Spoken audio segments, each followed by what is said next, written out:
વડાપ્રધાન press conference કરી રહ્યા છે, આવું સાંભળીએ। विभिन्न प्रकार की सोशल मीडिया हैंडल से भ्रमात्मक तथ्यों को रखा जाता है, गुमराह करने की फिर कोशिश किया जाता है, फिर नीट की हम लोग एग्जामिनेशन तोड़ सकते हैं, इस प्रकार की व्यवस्था को खुली चुनौती दिया जा रहा है। ये सारे को ध्यान रखते सरकार ने तुरंत सीबीआई को काम सौंपी है। सीबीआई ने त्वरित कार्रवाई शुरू किया है। इस बार सीबीआई तह तक जाएगी, कहां वो कमांड चेन पे ब्रीच हुई है, राधाकृष्ण कमेटी को पूरा पालन करने के उपरांत भी कहां वो ब्रीच हुई है, उस ब्रीच को मेरा पूरा विश्वास है सीबीआई के ऊपर, और जो संबंधित एजेंसी उनके साथ काम करे, सरकार की पूरी माइटी, सरकार की पूरा नेतृत्व, सभी विभाग उसमें से गंभीरता चीज को लेते हुए शीर्ष तो नेतृत्व उसके लिए खूब दायित्व लिया है, चिंता कर रहा है। हम इस बार माल प्रैक्टिस होने नहीं देंगे। जो भी दहशतगर्द घूम रहे हैं उनको मैं आपके माध्यम से विषय रखना चाहता हूं। आने वाले एग्जामिनेशन पे उससे निवृत्त रहे, नहीं तो उनको दंड भुगतना पड़ेगा। और मैं समाज को अपील करना चाहता हूं, विशेष करके सभी विद्यार्थियों का, कोई निर्भय होकर परीक्षा में, आप ही सरकार आप ही के साथ है, आप ही के हितों में मेरिटियस स्टूडेंट्स की, मेधावी छात्रों की पक्ष में निर्णय लिया गया है। मैं फिर कहूं, हम नहीं चाहते थे कोई माफिया की षड्यंत्र से कोई मनी बैग आपकी सीट को छीन ले, हम नहीं होना देना चाहते थे। इसीलिए हमने एक कठोर, हमको बहुत, एक अभिभावक के नाते, एक दायित्व में रहने वाले अधिकारियों के नाते और मैं मंत्री के नाते, हम सब उसमें से बहुत, जो घटना हो रही है उसमें से बहुत दुखी और चिंतित हैं।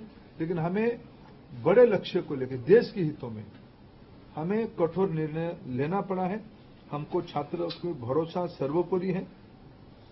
मैं फिर 2-3 जो सुधार अभी इस बीच में एनटीए की पास और मिनिस्ट्री के पास और मेरे जैसे व्यवस्था तक अनेक सुझाव आए हैं, अनेक सुधार की सुझाव है। और सुधार मैं मानता हूं कि कंटिन्यूअस विषय है, सुधार कोई अल्टीमेट नहीं होती है। सुधार जो हम ओपन माइंड में, एनटीए उस विषय में, अभी तो एनटीए बहुत योग्य व्यक्ति के हाथ में है, हमारे सचिव की बहुत अनुभव भी उस विषय में है। मैं मानता हूं हमें एनटीए को सुप्रीम कोर्ट की आदेश करने एनटीए बनी है।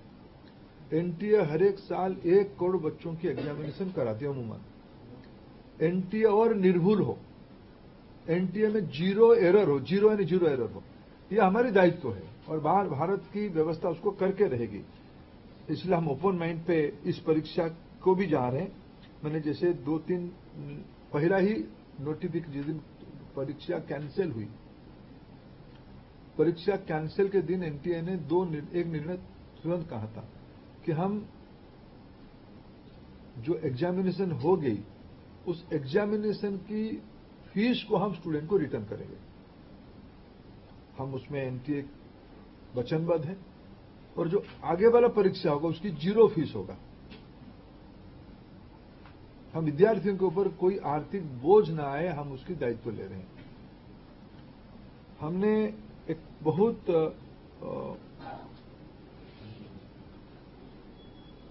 जो शहर में विद्यार्थी परीक्षा देता है, एक बार एनटीए, एक विस्तार से एनटीए एनेक्सर आपको देगा, कोरिनियम आपको आगे देगा डिटेल, शाम तक आपको फिर एनटीए की पब्लिक बने प्रेस नोट के माध्यम से।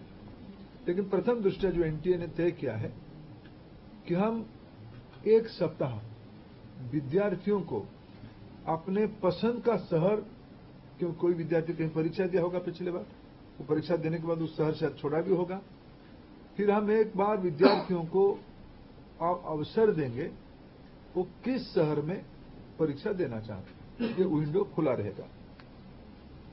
और एक विषय आई थी कि परीक्षा में थोड़ा हमको जो उनकी फॉर्मेलिटीज है, ओएमआर शीट को दस्तखत करना, आरंभ में एक बार करना, अंत में भी एक बार करना, उसमें हमारी विद्यार्थियों कोर टाइम में कटौती हुई थी। जो 2 से 5 एग्जामिनेशन टाइम था, उसको ध्यान में रखते एनटीए ने तुरंत एक निष्पत्ति किया है कि उसको और 15 मिनट बढ़ाएं। 2 से शुरू होगा, 5:15 तक ये परीक्षा की समय बढ़ाया जाएगा। एडमिट कार्ड, इस बार के एडमिट कार्ड 14 जून तक सभी को पहुंच जाएगा। पिछले बार भी जो परीक्षा हुई, अनेक राज्यों ने अपने राज्य के विद्यार्थियों को परिवहन की व्यवस्था किया था। अनेक राज्यों ने किया था, अनेक राज्य नहीं किए थे, अनेक राज्य किए थे। हम भारत सरकार की ओर से हम बात करेंगे और मैं भी खुद बात करूंगा।